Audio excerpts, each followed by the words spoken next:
చేసుకోవాలి. అంటే మీరు వాకింగ్ కూడా చేయొచ్చు, but if you have an appointment కొంచెం ఈజీగా అయిపోతుంది.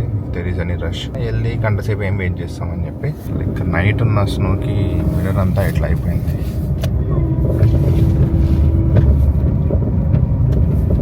మెల్లిగా ఇప్పుడే మంచి అంతా కరిగిపోతుంది. We have our university here, like it's university of Wisconsin stout. So here is our one of the iconic clock tower building.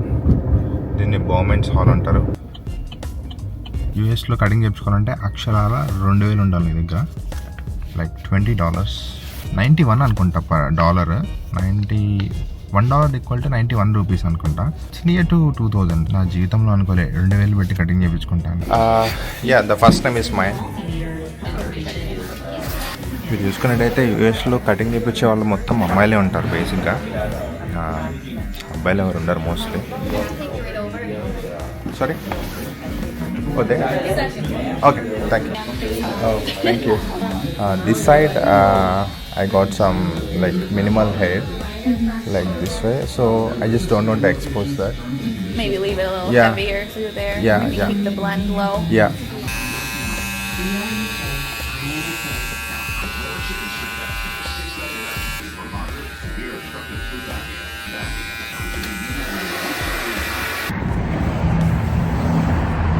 So hair cut తర్వాత ఇట్లుందనమాట మన లుక్ అయితే.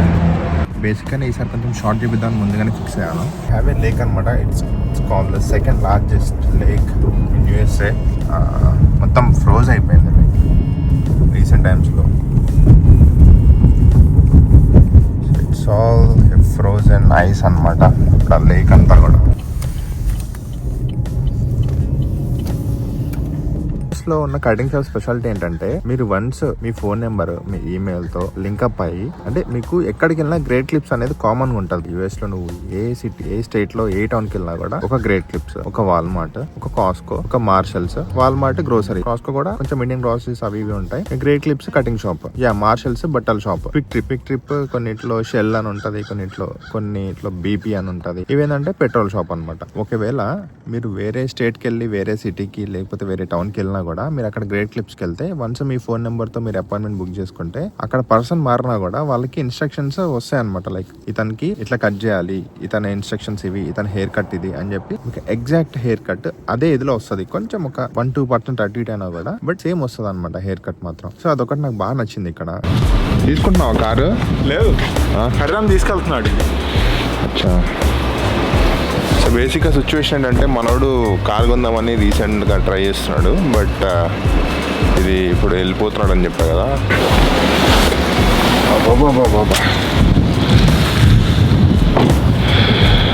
ఫ్రెండ్స్, మొత్తానికి అయితే ఈరోజు వచ్చిన ఎండకి స్నో కరిగేసరికి మొత్తం ఇట్లా స్లిప్పరీ అయిపోతుంది.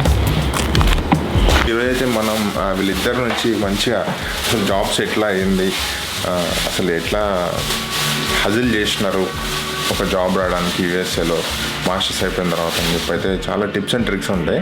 మీకు చాలా యూజ్ అవుతుంది అనమాట ఈ వీడియో. చూస్తూనే ఉండండి. How are you feeling?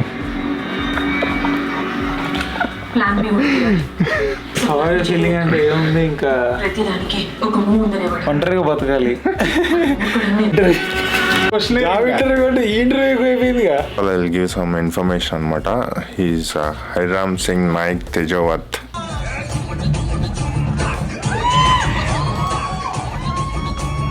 From Telangana. ఊరు తెలియదు యాక్చువల్గా చెప్పాలంటే. కేమ్ ఆన్ 2024 స్ప్రింగ్, జనవరి కాదు 2025 స్ప్రింగ్ కదా, 2024 స్ప్రింగ్. అంటే మరి బయట టాక్ అయితే ఒక 3 ఆఫర్ లెటర్లు చేతులు పెట్టుకున్నా. అసలు ఫస్ట్ ఆఫ్ ఆల్ ఒక జాబ్ కొట్టాలన్న నీ గ్రౌండ్ వర్క్ ఇట్లా స్టార్ట్ చేసినావు, నీ బ్రెయిన్ లో బ్యాక్గ్రౌండ్ లో ఏం నడిచింది ఈ ప్రాసెస్ మొత్తంలో. నాకు తెలుసు నువ్వు ఒక మంచి ఇంటర్న్షిప్ చేసావు, ఒక మంచి రోల్, ఒక ప్రాసెస్ మధ్యలో నీకు అసలు ఏమనిపించింది ఈ జాబ్స్ అంటే రైట్ నో ట్రంప్ ఈ సినారియో మధ్యలో నీకు ఎంత కష్టం అనిపించింది, అండ్ అసలు ఈజీ అనిపించిందా కష్టం అనిపించిందా ఒక జాబ్ కొట్టడం? అంటే మనది బేసిక్ గా నాన్ ఐటీ, సో ఐటీ వాళ్ళదంటే మనకి రిలేటెడ్ లేదనుకో. సో నాన్ ఐటీ కాబట్టి just want your experience. Basic గా ఇనీషియల్ ఉన్నదానికి ఇప్పటికి కొంచెం రోజుకి మార్కెట్ మనది కూడా డిఫికల్ట్ అవుతుంది. సో రేపటి రోజు మీరు కూడా గ్రాడ్ అయినప్పుడు ఆబ్వియస్లీ నాకంటే ఎక్కువ కష్టపడాలి. గ్రౌండ్ వర్క్ విషయానికి వస్తే ఇనీషియల్ గా మనం జీరో నాలెడ్జ్ తో, నేను బ్యాచిలర్స్ అగ్రికల్చర్ లో చేశాను. సో ఫుడ్ సైన్స్ మీద జీరో నాలెడ్జ్. ఇంకా ఈ 2 years ఆఫ్ మాస్టర్స్ డిగ్రీ యథావిధిగా ఆడుకొని దొబ్బి కూలి పనులు చేసి సో ఎనఫ్ ఎఫర్ట్స్ పెట్టలే ఎడ్యుకేషన్ కి. ఇనీషియల్ గా ఒక ప్రిపేర్డ్ ప్లాన్ తోనే స్టార్ట్ చేశాను. రేపటి రోజు మనం ప్రిపేర్ అయితే ఎలా ప్రిపేర్ అవ్వాలి, స్కిల్స్ ఏం పెట్టుకోవాలి ఏంటి అనేది. మేజర్లీ రెజ్యూమ్ మీద ఇనీషియల్ గా ఫోకస్ చేయకుండా అసలు నాకు ఎంత వరకు తెలుసు, మనం ఎలాగో పక్కనోడికి నాకు ఇది తెలియదు అని చెప్పుకోలేము, ఎందుకంటే మనకు సిగ్గు అనిపిస్తుంది. సో మనలో నాలో నేను కూర్చొని నాకేం తెలుసు అసలు, రేపటి రోజు నేను ఒక FSQ ప్రొఫెషనల్ అవ్వాలంటే నేను దానికి సరిపోవాలంటే కనీసం నాకు ప్రాక్టికల్ నాలెడ్జ్ లేదు, అట్లీస్ట్ థియరిటికల్ నాలెడ్జ్ రావాలంటే ఏం చేయాలనేది నేర్చుకున్నా 1 by 1. ఆల్ ద రెగ్యులేషన్ అన్ని స్కిల్స్ గురించి ఎంత నేర్చుకొని అది వచ్చిన తర్వాత రెజ్యూమ్ మీద స్టార్ట్ చేశాను. కొన్ని జాబ్ డిస్క్రిప్షన్స్ నేను కావాలి, ఇప్పుడు సూపర్వైజర్ రోల్ కావాలనుకుంటున్నా, దాని ప్రకారం ఒక 5 to 10 జాబ్ డిస్క్రిప్షన్స్ చూసి కామన్ గా ఏమున్నాయి, మనకి ఏమొచ్చు దాంట్లో అనేది మ్యాచ్ చేసి నేను ఒక రెజ్యూమ్ బిల్డ్ చేశాను. దాంట్లో మనకి ఆల్రెడీ థియరిటికల్ నాలెడ్జ్ ఉంది అండ్ ఈ JDs చూసాం. సో మన రెజ్యూమేలు ఏమి ఉండాలి అనేది మనకు ఐడియా ఉంది. దాని ప్రకారం ఫ్లోలో ఇంకా సమ్మరీ, ఎడ్యుకేషన్, ఇదంతా ప్రొఫెషనల్ ఎక్స్పీరియన్స్, స్కిల్స్ అనేది పెట్టేసి రెజ్యూమే తయారు చేసి. Internship knowledge when you are giving interviews అప్పుడు హెల్ప్ అయిందా లేకపోతే యా ఆబ్వియస్లీ హెల్ప్ అయింది. వాళ్ళకంతా పాస్ట్ ఎక్స్పీరియన్స్ చెప్తాం కాబట్టి ఇంటర్వ్యూస్ లో అది చేసా అది చేసా అన్నట్టు మనం చెప్పాలి. నాకు ఇండియాలో ఎక్స్పీరియన్స్ ఉంది, స్టిల్ వాళ్ళు US లో ఎక్స్పీరియన్స్ గురించి ఎక్కువ క్వశ్చన్స్ అడిగారు. సో ఆ ఎక్స్పీరియన్స్ లో ఏం చేశాను అనేది క్లియర్ కట్ గా ఎక్స్ప్లెయిన్ చేశా. ఇంకా వాళ్ళు దానికి ఇంప్రెస్ అయ్యి ఆబ్వియస్లీ ఇంకా డే టు డే ఎలా ఉండేది దాన్ని అడిగి అలా మూవ్ ఫార్వర్డ్ అయ్యా. ఇప్పుడు కంపెనీస్ అన్ని మనం లింక్డ్ఇన్ లో కానీ ఇండిడ్ లో కానీ చూసుకుంటే చాలా పొజిషన్స్ ఓపెన్ లో ఉన్నాయి, కానీ లైక్ ఆఫర్ లెటర్ వస్తుంది, కానీ స్పాన్సర్షిప్ పరంగా ఏమంటున్నారు, లైక్ స్పాన్సర్ చేస్తాం అన్నట్టు పాజిటివ్ ఉన్నారా మోస్ట్ ఆఫ్ ద కంపెనీస్? అయితే ఈ విషయం ఏంటంటే రీసెంట్ దాకా ఒకలాగా ఉండేది. నువ్వు ఇప్పుడు ప్రీవియస్ గ్రాడ్ స్టూడెంట్స్ కి H1 కావాలి అంటే వాళ్ళకి మూవ్ ఫార్వర్డ్ అయ్యే ఛాన్సెస్ ఉండేవి. కానీ ఇప్పుడు ఎలా ఉందంటే సిచ్యువేషన్, నీకు H1 కావాలంటే డెఫినెట్లీ అది రెడ్ మార్క్, ఇంకా రెడ్ ఫ్లాగ్ వచ్చేస్తుంది. ఈ వీసా పంచాయతీలు అనేది మాకు వద్దనేసి కంపెనీలు డైరెక్ట్ ఫస్ట్ క్వశ్చన్ ఫోన్ చేసినప్పుడు, ఫస్ట్ స్క్రీనింగ్ కాల్ వచ్చినప్పుడే అడుగుతున్నారు ఏం వీసా ఉంది మీద అనేది. మన F1 OPT అని చెప్పగానే ఆబ్వియస్లీ డినే అయిపోతుంది. ఇంకా అక్కడ నుంచి అప్రోచ్ అయ్యి ఒక జాబ్ వచ్చాక నీ పర్ఫార్మెన్స్ బేస్డ్ ఇంత మంచి పర్ఫార్మెన్స్ చేస్తున్నప్పుడు నువ్వు ఆ పాయింట్ ఆఫ్ టైమ్ లో అడిగినప్పుడు నీకు వేసే ఆస్కారం ఎక్కువ ఉంటుంది. H1B కావాలంటే definitely it's gonna be a no. So he's Venky అన్నమాట, is already in the market. He's an SQF practitioner, కరెక్టే కదా? సో బేసిక్ గానే మనోడు 2024 ఫాల్ కి పాస్డ్ అవుట్ అయ్యాడు. 2025 ఓ 3కి వచ్చినాడు కదా, sorry 2025 fall passed out, spring record అవుతుంది, స్ప్రింగ్ కి పాస్డ్ అవుట్ అంటే మేలో పాస్డ్ అవుట్ అయిపోయి గ్రాడ్యుయేట్ అయిపోయాడు. ఇంటర్న్షిప్ రాకున్నా కూడా ఫస్ట్ వర్జీనియాలో మంచి జాబ్ కొట్టా, కానీ అక్కడ చిన్న ఇష్యూ వచ్చింది, అది పోయి మళ్ళీ ఇప్పుడు ఇంకో జాబ్ లో ఉన్నాం. సో ఇండియాలోనే ఫుడ్ సైన్స్ బ్యాక్గ్రౌండ్, సో నాకు ఫుడ్ సైన్స్ అనే ఇష్టంలోనే ఫుడ్ సైన్స్ తీసుకున్నా. బ్యాచిలర్స్ గీటంలో చేశాను వైజాగ్, మాస్టర్స్కి వచ్చా. ఇక్కడ ఇండస్ట్రియల్ నాలెడ్జ్ లేకపోయినా మనం ఎక్స్పీరియన్స్ కోసం సంథింగ్ చేస్తాము, అలా పెట్టుకున్నాము. But industrial experience 0. ఇండియాలో ఒక ఇంటర్న్షిప్ కూడా చేయలే, ఇక్కడ ఒక ఇంటర్న్షిప్ చేయలే. మాస్టర్స్కి వచ్చాము, పార్ట్ టైమ్స్, తిరగడం, ఫన్ యాక్టివిటీస్, కుకింగ్, అట్లా 2 years అయిపోయింది. Maybe I think March are ఏప్రిల్లో గట్టిగా కూర్చొని ఇంకా ఏ సర్టిఫికేట్స్ అవసరం, ఎంత ఎక్స్పీరియన్స్ కావాలి, ఏ టైప్ ఆఫ్ ప్రిపరేషన్ కావాలి, కీ పాయింట్స్ ఏంటి అనే దాని మీద ఫోకస్ చేసి ఒక మంచి రెజ్యూమ్ చేసుకున్నాం. ఎలాంటి కీ ఆస్పెక్ట్స్ ఉండాలి, ఏంటి రెజ్యూమ్ ఎలా ఉండాలి అని దాంట్లో వాళ్ళు కొంచెం హెల్ప్ చేశారు. సో దాని మీద నేను, నా ఫ్రెండ్ అనిల్ అని ఉంటాం, అండ్ ప్రియా. సో మెయిన్లీ మేము ముగ్గురం కూర్చొని మా రెజ్యూమ్ అనేది ఎడిట్ చేసుకున్నాం. నా రెజ్యూమ్ ఎడిట్ అయిపోయిన తర్వాత మార్జిన్స్, అలైన్మెంట్ మొత్తం మా ఫ్రెండే చేసింది. సో ఇట్లా టీం వర్క్ కూర్చొని ఏం ఉండాలి, ఏం పెట్టుకోవాలని. నాకు మెయిన్లీ జాబ్ రావడానికి ద కీ ఆస్పెక్ట్ అంటే SQF. సో నేను SQF సర్టిఫికేషన్ చేశాను. లైక్ నా ప్రీవియస్ వర్జీనియాలో జాబ్ రావడానికి, నాకు కరెంట్ జాబ్ రావడానికి ఇదే హెల్ప్ అయింది. అండ్ ఇనిషియల్ గా కీ ఆస్పెక్ట్స్ ఎలా ఉంటాయంటే, నీ రెజ్యూమ్ లో ఏముండాలంటే మెయిన్ గా నీ స్కిల్స్ అనేది హైలైట్ అయ్యేటట్టు ఉండాలి. లైక్ రెగ్యులర్ గా నువ్వు స్కిల్స్ ఎలా అంటే, చాలా మంది PCR లేదంటే చాలా ఎక్కువ టెక్నికల్ కీ ఆస్పెక్ట్స్ పెడతారు. సో నువ్వు దాని గురించి పెట్టినప్పుడు దాని మీద నీ క్వశ్చన్స్ పడితే నువ్వేం చెప్పలేవు. ఎలా ఉండాలంటే, లైక్ ఫుడ్ ఇండస్ట్రీకి కావాల్సింది GFSI. సో ఈ GFSI implementation, internal auditing, USDA FDA regulations, ఇవి చాలా మెయిన్ గా నీ దాంట్లో క్లిక్ అవ్వాలి. నీ రెజ్యూమ్ లో బాగా క్లియర్ గా క్లిక్ అవ్వాలి. ఎందుకంటే మనకి USDA ఎక్స్పీరియన్స్ అంత ఎక్కువ లేదు.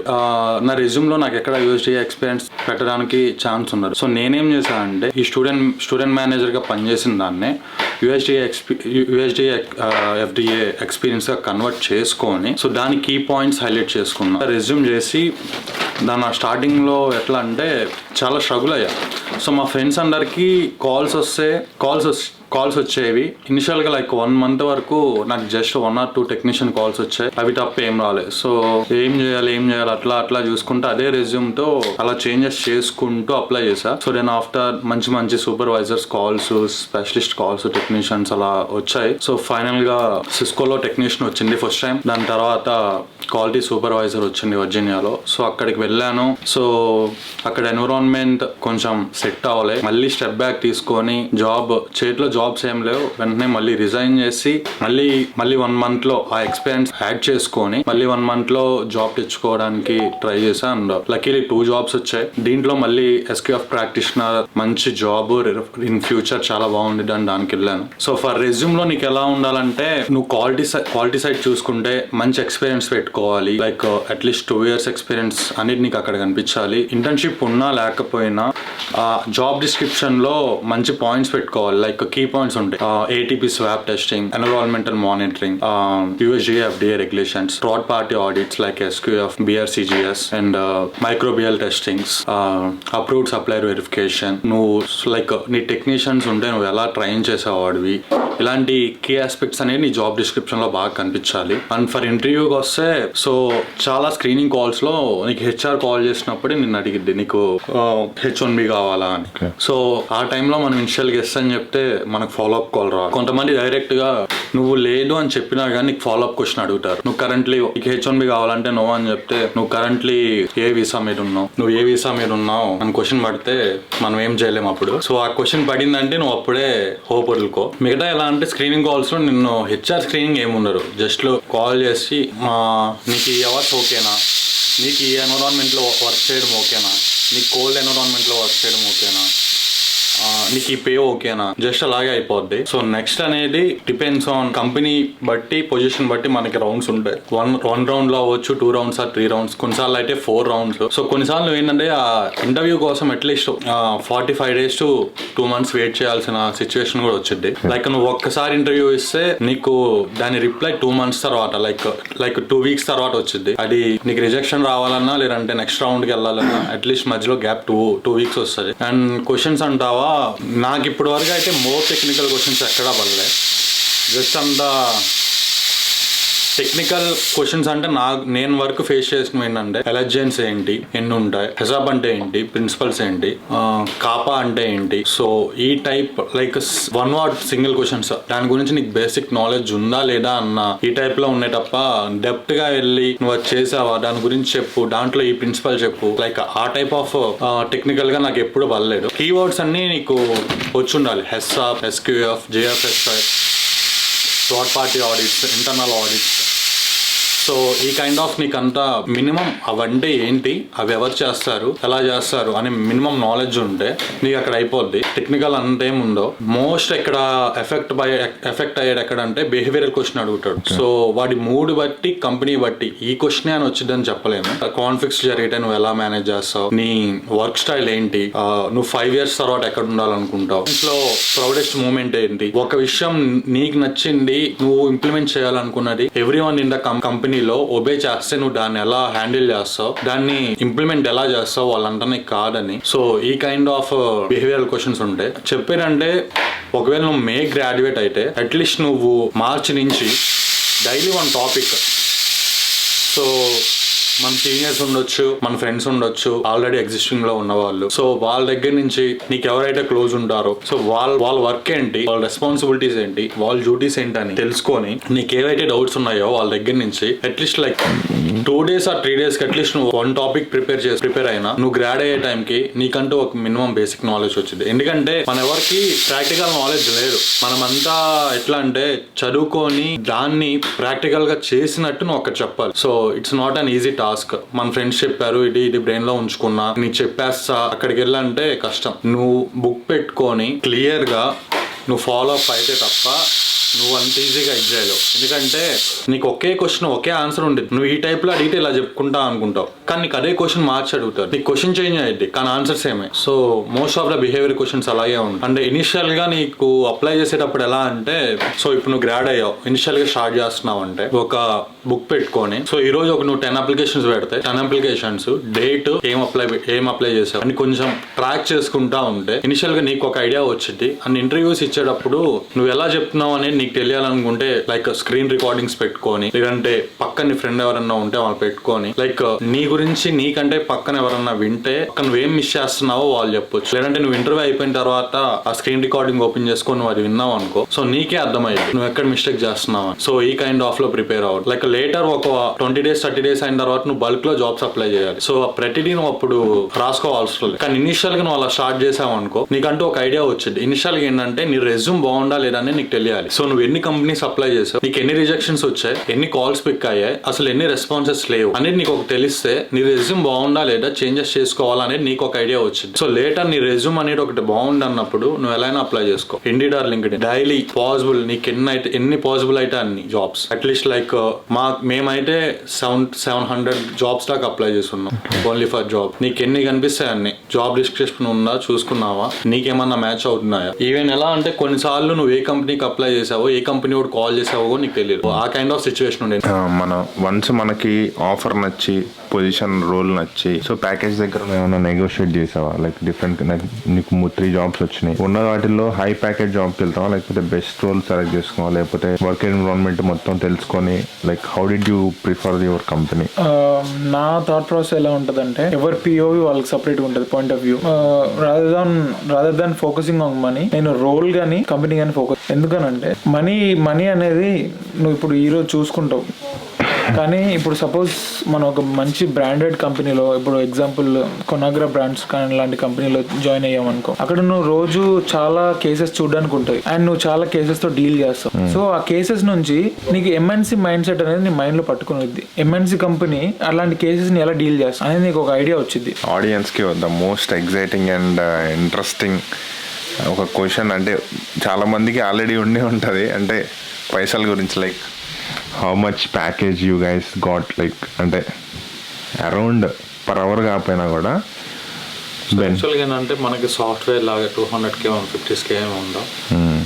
సో మన సెక్టార్లో లీస్ట్ వచ్చేసి 50 అండ్ టాప్ వచ్చేసి మేబీ 110 100K. సో మనకేంటంటే depends on position, depends on company. మనకి 55 రావచ్చు, 60 రావచ్చు, 65 రావచ్చు, 80 రావచ్చు, 90 రావచ్చు, డిపెండ్స్ ఆన్ రోల్. సో కొన్నిసార్లు టెక్నీషియన్కి లీస్ట్ 21 ఇవ్వచ్చు, అదే టెక్నీషియన్కి 37 ఇవ్వచ్చు పర్ అవర్. లేదంటే like depends on company and దాన్ని బట్టి. నీకు ఒక పెద్ద పొజిషన్కి 57 ఇవ్వచ్చు, అదే పొజిషన్కి నీకు 80 ఇవ్వచ్చు. సో అది మనం అంతేం చెప్పలేం, బట్ అది ఎప్పుడైనా కానీ 50 నుంచి 100K మధ్యలోనే ఉంటుంది. ఓకే, రివీల్ చేస్తావా నీ ప్యాకేజ్ గురించి, లేకపోతే ఎందుకులే ప్యాకేజ్ రివీల్ అంటే స్టార్టింగ్ ఫేజ్ కాబట్టి మోస్ట్లీ లైక్ మనం అంతా భారీ బడ్జెట్ ఏం కాదు. సో లైక్ జస్ట్ ఒక ఫన్ ఫ్యాక్టర్ అడుగుతా అంతే. అదే ఇప్పుడు బేసిక్ గా వెంకీ చెప్పాడుగా 50K to 100K అనేది common. So I'm somewhere around in the middle, right in the middle. Okay, so 50K to 100K కి మధ్యలో ఉన్న ఎగ్జాక్ట్ మధ్యలో. So I hope you guys both will reach in to the top tier. ఇట్లా top టైర్లో reach అయ్యి మంచిగా. And also I have an other question. So బేసిక్గా Venky and Hariram, ఇంకొక అతను ఉంటాడు అనిల్ అని, వీళ్ళ ముగ్గురు these guys are doing some good things. అంటే లైక్ అనాథాశ్రమానికి లైక్ మనం ఇక్కడ బాగానే ఎర్న్ చేస్తాము, కానీ స్టూడెంట్ ఫేస్లో కూడా లేని వాళ్ళకి ఫుడ్ పెట్టడం అనేది అది చాలా ఒక గుడ్ పాయింట్ అనమాట. So I just want to appreciate this people. Vijayawada. So వాళ్ళు ఆర్ఫనేజ్ కిడ్స్ ఉంటారు. ఇంకా వెంకీ వాళ్ళ బ్రదరు ప్రతి మంత్లీ చేస్తాడు అనమాట, అలా మాకు తెలుసు. సో ఇంకా మేము కూడా ఫుడ్ వాళ్ళకి స్లిప్పర్స్ అవి ఇవి ఇప్పించడం. ఇంకా మనకి ఏదైనా మంచి జరగాలంటే మనం మంచి చేయాలి కాబట్టి ఆ కాన్సెప్ట్ మీద ఆబ్వియస్లీ చేస్తున్నాం అనమాట. అంతే. బేసిక్గా నేను ఎట్లా ఫీల్ అవుతున్నానంటే it's also a point of self satisfaction. అంటే మనకి మంచి జరుగుతుందనే అది కొంచెం ఇది ఉన్నా కూడా అరే మనం కూడా ఒకళ్ళకి హెల్ప్ చేస్తున్నాము ఈ స్టేజ్లోకి వచ్చి ఒక స్టూడెంట్ లైఫ్లో ఉండి కూడా. So that's one of the inspiring things about this guys. So మీరు కూడా ఏమన్నా ఉంటే ఇట్లాంటివి ఏమన్నా స్టార్ట్ చేద్దామని నేను కూడా అనుకుంటున్నా. చూద్దాం బేసిక్గా ఎక్కడ దాకా వెళ్తుంది ఏందని చెప్పి. కన్సిస్టెంట్గా చేస్తే ఖచ్చితంగా వెళ్తాం, కానీ మనకు లేనిదే అది. సో బట్ ట్రై చేస్తాను నేను ఇప్పటి నుంచి అయితే కొంచెం ట్రై చేద్దాం.